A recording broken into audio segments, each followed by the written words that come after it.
Muy bien, vamos a hablar de la criminalidad del régimen castrista en cifras. Nos acompaña María Huerlao, directora ejecutiva de Archivo Cuba, que ha hecho la investigación. Gracias por estar con nosotros. Gracias a ustedes por cubrir esto. A ver, esto de las cifras es algo que yo sinceramente he aprendido con los americanos, ¿no? Porque las cifras, al contrario de ser frías, develan la realidad, ¿no? Lo mismo decir, hay muchos presos políticos que decir cuántos hay, por qué están, etcétera. Y en este caso la investigación habla sobre las muertes atribuidas al Estado cubano. Cuéntame. Hay que hacer una distinción. Archivo Cuba habla de cifras, casos documentados, que quiere decir tenemos suficiente información para crear un archivo por caso que tiene una serie de datos sobre la persona y las fuentes de las cuales se proviene la información. Lo que no quiere decir que eso refleje la realidad, porque sabemos, acabamos de publicar el informe anual del 2023, donde reportamos 79 casos documentados entre ejecuciones extrajudiciales, muertes en custodia, internacionalistas muertos, muertes en el servicio militar obligatorio y migrantes en busca de asilo. Pero tuvimos informes de 59 muertes más que no están documentadas porque no hay información. Claro, claro. Eso es, esa discusión la había cuando el Grupo de Derechos Humanos y Reconciliación Nacional recogía cifras y que las dio por primera vez y que le decían, no, pero eso en realidad hay mucho más, le estás haciendo un favor al régimen. Y claro, lo que decía Lizardo es, bueno, estas son las que yo tengo comprobadas en ese sentido. Vamos a ver, tenemos un poco los números en gráfica para ayudar al público a entender. Va explicándome aquí, ¿qué es esto?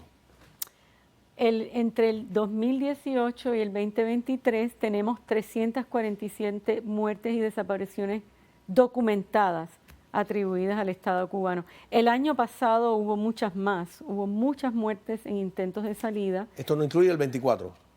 No, no incluye el 24 y ya hay varios casos que están en tiempo real. Bueno, todavía no se han recogido en la base de datos por falta de tiempo, pero por lo general nuestra base de datos es en tiempo real. Se meten los casos a medida que van entrando y las ediciones de los otros casos. Pero quiero destacar algo, que sabemos que la cifra real es mucho mayor, especialmente en las prisiones de Cuba, que no hay una manera de tener esa información y que además el gobierno no lo informa. Pero siempre yo digo, este trabajo no se trata de cifras, se trata de personas y tratamos de honrar a cada víctima. Y por eso creamos un archivo, o sea, hay un récord por cada uno y cuando tenemos las fotos también se incluye. Cada uno es una historia, o sea, un rostro a esa cifra. Exactamente. A ver, entre el 2018 y el 2023, que tú hablas de cuántos casos documentados, no incluye el 24. No incluye el 24. Cuéntame.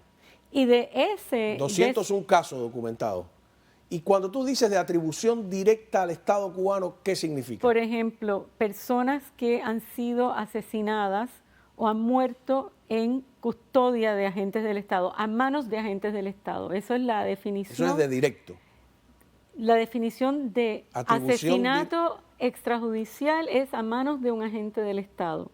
Un policía que en la calle mata a alguien, una persona que está detenida en una estación policial y muere estando allí. Supuestamente se suicida. Personas en custodia se las atribuimos directamente al Estado cuando son muertes por falta de atención médica, golpizas. Entonces, cada caso tiene una clasificación, que eso es una cuestión objetiva donde se hace el mejor intento de interpretar la información. Pero las estadísticas, o sea, las circunstancias de los casos están todas disponibles para que cada cual saque sus propias conclusiones. O sea, estos casos documentados atribuidos directamente al Estado cubano, porque las muertes ocurrieron estando en manos de una institución estatal o directamente porque un oficial los mató, 201 casos. Y de esos, bueno, de esos hay algunos en huelga de hambre, etcétera, pero hay 116 del 2018 al 2023, que no está en esa tabla, ¿no? Pero yo saqué la cuenta, en ejecuciones extrajudiciales y en custodia. ¿Qué es una ejecución extrajudicial? Cuando hay un asesinato a manos de agentes del Estado. A ver, vamos entonces al 2023, el año pasado específicamente, 79 muertes y desapariciones en esta categoría atribuidas al Estado cubano. En total. Ustedes tienen, cuando dice 79 es que tú tienes nombre, apellido, confirmación, exacto. todo. Bueno, la confirmación se clasifica el caso según el grado de verificación de la fuente, ¿no?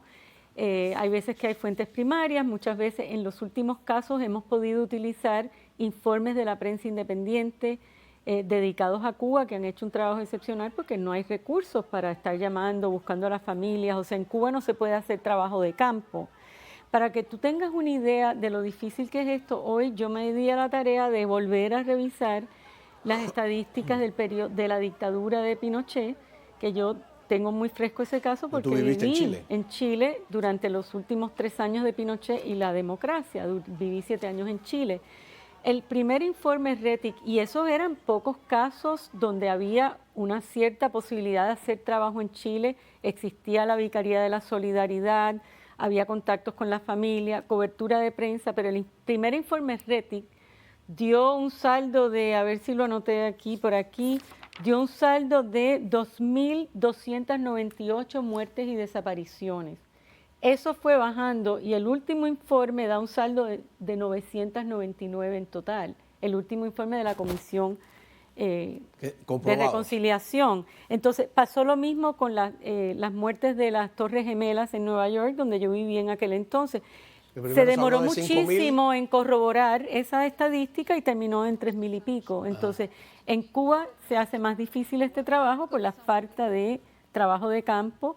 Sí, que el trabajo de campo es que estés allí. Exacto, y por ejemplo, muertes, nosotros documentamos todas las muertes en prisión que se conocen, no importa de qué, y eso está muy pobremente reportado, pero las muertes en intentos de salida también consideramos que son muertes que se le atribuyen al Estado cubano porque los cubanos están escapando una dictadura.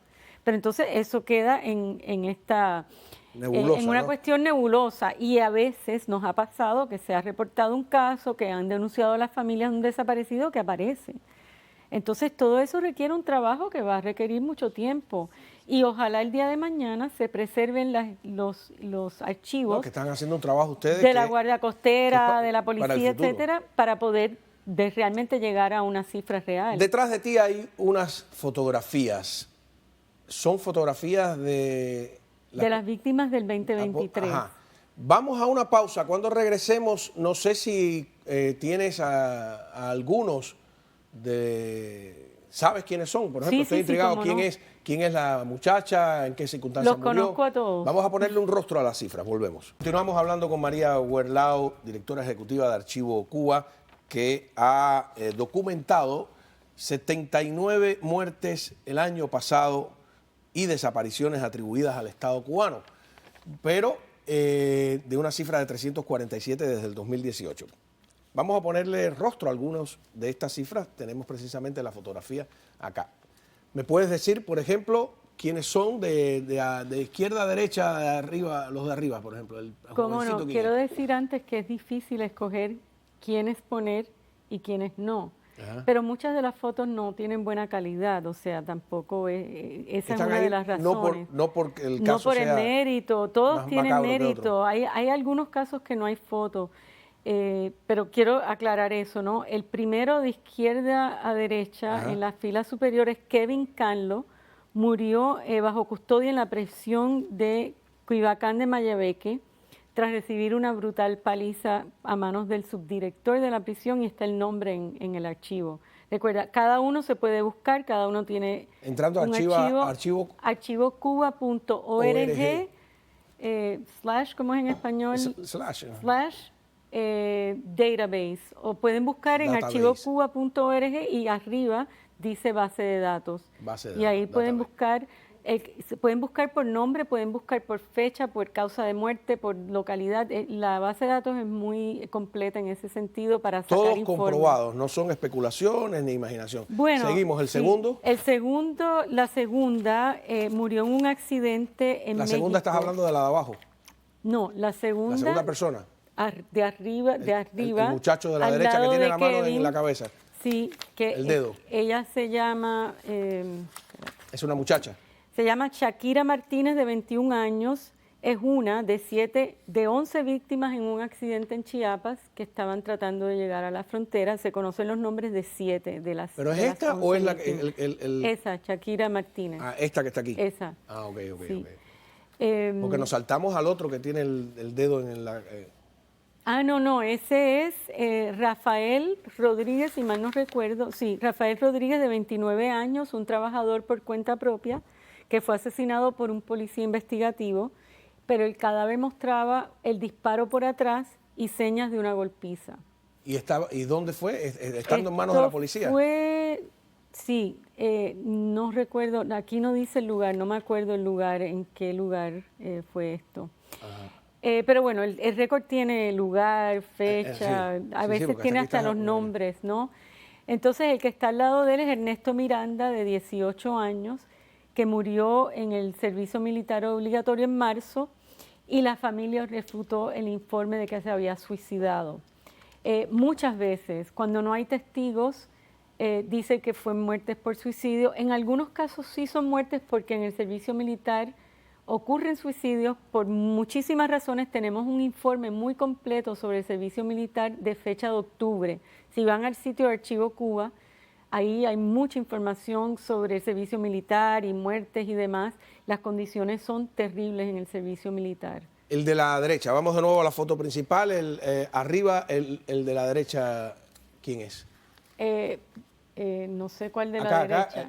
Ese es Ernesto Miranda, el muchachito que murió en el servicio militar. El de arriba, entonces abajo de él está la doctora, una doctora que estuvo en Venezuela en la misión, Narlis Martínez, y que tuvo una picada que parece que no se le trató. En Venezuela, los médicos, hay médicos que están en unas condiciones terribles, aún en la jungla, sin agua, etcétera. No sé exactamente el detalle, pero en el caso de ella la trajeron para Cuba ya muy grave, parece que por una picada no tratada, y murió recién llegada a Cuba. Al lado de ella, a la derecha, está Aiser Roque, de 18 años, que murió supuestamente bajo suicidio. En este caso es obvio que fue un asesinato extrajudicial también, horas después de que fue arrestado por una supuesta acusación de entrar a la residencia de una exnovia, una pareja de él.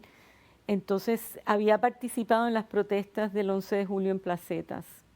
Al lado de él está el preso político Pablo Moya, de 65 años, que murió. Que lo conocemos, lo entrevistamos aquí alguna vez. Ay, no me digas. Sí, cómo no.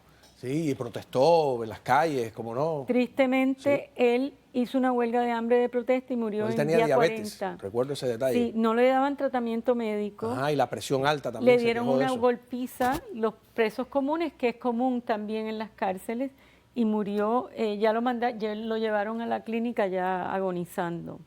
¿No? Y por último está Luis Barrios Díaz, que estaba en prisión también por las protestas del 11 de julio, y se le negó atención médica para lo que debe haber sido una pulmonía, porque estuvo varios meses con tos y no se le dio tratamiento médico. Ya llegó al hospital ya desahuciado. Claro, hay un número,